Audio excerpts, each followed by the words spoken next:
The original Sherlock Holmes and his Baker Street Irregulars. This is a card drafting game in the tradition of Sushi Go or Seven Wonders with a Sherlock Holmes theme. So, and the theme is pretty strong in the cards, in the icons, in the art, in all of the references, but still the game is not a narrative game, say in the tradition of Sherlock Holmes consulting detective.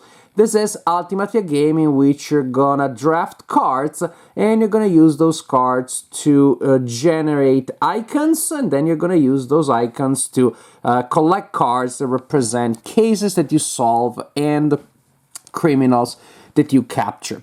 First, a couple of words about the production. It looks good at first sight, but there are just a couple of things that are strange decisions. For example, the game comes with this statue whose sole purpose is you're gonna take a picture of yourself holding it when you win the game. That's it. Then we have the directional coin that the rulebook says is used to mark the direction in which we're gonna pass around cards as we draft cards. Maybe it's me, but I just don't see the directional element in it. Maybe if you put it like this, we go that way. But then, then anything is a directional element if you imbue it with enough meaning. The rule book, I wasn't super happy about it. There is a number of typos there that already give it the feel of like a rush production.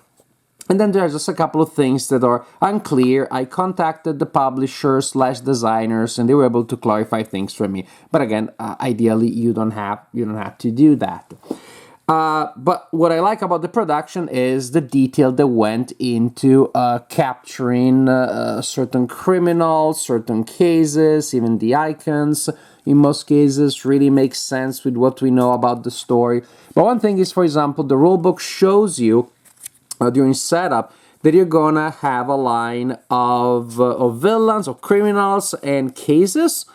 Yes, but then the rulebook only references villains for the entire thing. They don't reference cases anymore. So I assume maybe that there was a mistake. Maybe the cases were an addition at the last minute. But then it was confirmed to me, no, everything that is about villains also applies to cases just the same. So you shuffle this deck and you line up your villains and cases that are available for the players to catch. And that's going to be the main source of victory points. Ultimately, you're going to collect these cards. You're also going to have an inspector or a woman patrol, the member of a women's patrol group. I like that idea. Each player receives one of these cards randomly at the beginning of the game, and they will give you different ways of scoring extra points at the end of the game. However, each player can only choose one of these scoring options from their inspector. So at the end of the game, there will be some points that you score by choosing one of these options on top of the points generated by the villains/cases. And of course, what you see here is the icons that you need to produce to capture that card. Everything else is fun theme. So everybody gets an inspector, hooray! And also everybody gets a pool of tokens representing the irregulars that you will send out to collect clues and to tail the criminals and also to tail the cases. We also have a player aid representing the arresting order. At the beginning of the game, these tokens are placed there randomly, one per player, indicated the order in which they will be allowed to try to arrest the criminals. If you do arrest a criminal, then your token automatically goes at the bottom and all the other tokens slide up. With two players, just you simply, of course, keep rotating, but not necessarily, because maybe you're right at the bottom when you're arrested. VR Sherlock Holmes fans will recognize, of course, a reference to Victoria Regina and to Holmes' debatable habits of indoor shooting. So, then we have those decks of cards there, that those are the decks that the cards that we actually draft will come from. The game is played in 4 rounds. At the beginning of each round, you take a number of cards out of each of those 5 decks equal to the number of players. So with 3 players, then we take 3 from each deck. And then we shuffle them, and that forms the deck that we will use for the current round. So shuffle, shuffle, shuffle. Oopsie. And then you give each player a hand of 5 cards. Incidentally, the back of the cards also has a reference to the story that they come from. Some are super famous, some a little more obscure, but again, fans of the Sherlock canon will be happy to see some references to some of the less universally known stories. So each player will have a hand of 5 cards, and again, we're gonna draft a la Sushi Go. You look at the hand of cards, and you have a symbol here, which is used only for scoring at the end of the game. This is the icon, or these are the icons that the card produces to capture those criminals. This is the cost in terms of how many regulars you have to commit to collect that clue. And here is a reference to the story that it comes from. As you can see, that is also more eloquently indicated on the back of the card. And this also is important for final scoring because each pair of cards on the same story will score 5 victory points. But there are just so many, that's a difficult bonus to collect. These are more valuable, the icons that you see here on top, but again, they're not so valuable. So actually the most interesting one the players will tend to go for because you find more of these and more easily, so to speak, at least my experience, is these ribbons here. So each player will look at the icons that you need to produce to capture somebody and will select a card. They select a card, they draft it face down, then they reveal it, and then they spend the corresponding number of irregulars and they place them there. And so that's it. So we pass these to the next player, we receive a hand from 5. Now it should be 4, of course. I look and I choose another one. I choose this one, for example, and I spend 3 regulars, and so on and so forth. We continue like this until each player receives 4 cards. The last card is not assigned. The last cards from each player's hands is placed here. No, here. Anywhere really, on the side of the board, and that will be used for the bonus phase. Incidentally, I didn't mention something called the plot twist cards because I find they're not so interesting, and actually I just don't use them. Meaning, at the beginning of each round, when you're preparing the main deck, you're also supposed to draw a plot twist card, and that will give you some sort of effect that applies for the current round.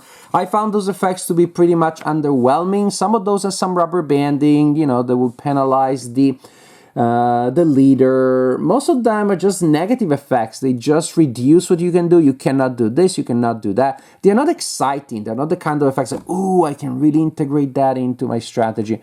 And so I wish they had been done in a way that is a little more effervescent, or not done at all. And my fix is I don't use them, so that's why I even forgot about them. Now, after we are done drafting cards, so each player should have a number of cards in their personal space, then we move on to the arrest phase, where players, again in arrest order, have a chance of capturing a criminal if they can show that they can produce the correct icon. So suppose that, again, I'm trying to catch Jack Stapleton. You probably know what that guy's from. And simply I produce cards to show that I can match all those icons. This card, for example, pretty good. It matches those two. And then suppose, now I can't find them, but with the power of imagination, imagine that these cards, perfect, they complete those icons. I show them, I take the card and I place it in my personal play area. Also, the cards that I use, I place face down in my personal play area too, because these are the ones that at the end of the game I will use to try to score those extra points. After The arrest phase, in which everybody has a chance of arresting a criminal or collecting a case. We are the tailing phase, in which we can take one of our irregulars and place it on a card. You can only have one in play, so I cannot add more to that card or to the other ones. And once you send them out, they are stuck on that case. They cannot be moved until that card is picked up by you or by somebody else. Having an irregular on a card means that you do not have to pay for one of the icons. You can collect the criminal if you simply have all of those icons minus one, which is particularly good for some rare icons. The golden icons are usually more expensive to acquire, so often you will use your irregulars to pay for those, so you only have to pay for the other ones. So it's a really neat idea, because also the tailing phase is after the arrest phase. So you will send them out on a turn, and then the following turn you will be able to, say, gather the info that the irregular collected and really close the case and seal the case.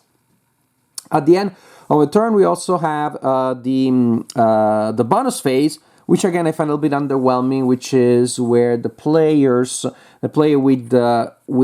has saved the most tokens here, who has been the most parsimonious, can get a bonus, and the bonus would be one of these cards. Remember, that had not been assigned. They can add it to their personal collection, or they can take one of these tiles.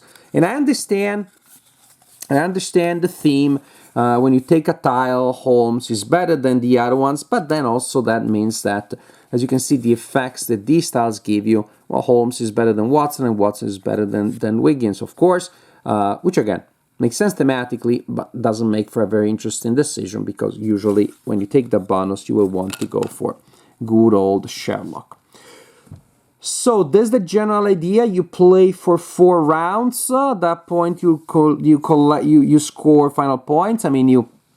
Yes, the last round you have an extra arrest phase at the end of it. You don't have the bonus phase. You have an extra arrest phase at the end of round 4. And then you count points that will come from the criminals and cases that you collected, and possibly from bonuses from one of the 3 things that your inspector will give you. Player with the highest score wins the game. So here we have a game that, in terms of production, as I said, has some just weird elements that may have just come from too much love. They really wanted to have a little statue of Holmes, and they couldn't figure out a way of integrating. Incidentally, make this a directional statue instead of the directional coin, IDK. But, so those things are not ideal, maybe, but the overall game is good. There's nothing wrong with it. I would say it's a little more confrontational, a little bit more cutthroat, maybe, than a lot of other card drafting games. A lot of the things of card drafting is precisely, is like parallel race towards an objective. I do my thing, you do your thing, we score them at the end. But here, when I commit my regular, oh, really? That's a challenge. Now I know that we're both going for it. And by drafting cards, I get a sense after the first round, maybe a lower player count, so what's around or what's about. And so there are ways, of course, of taking cards, depriving other people. And so there is an element of confrontation that you don't fight as often, I find, in other card drafting games.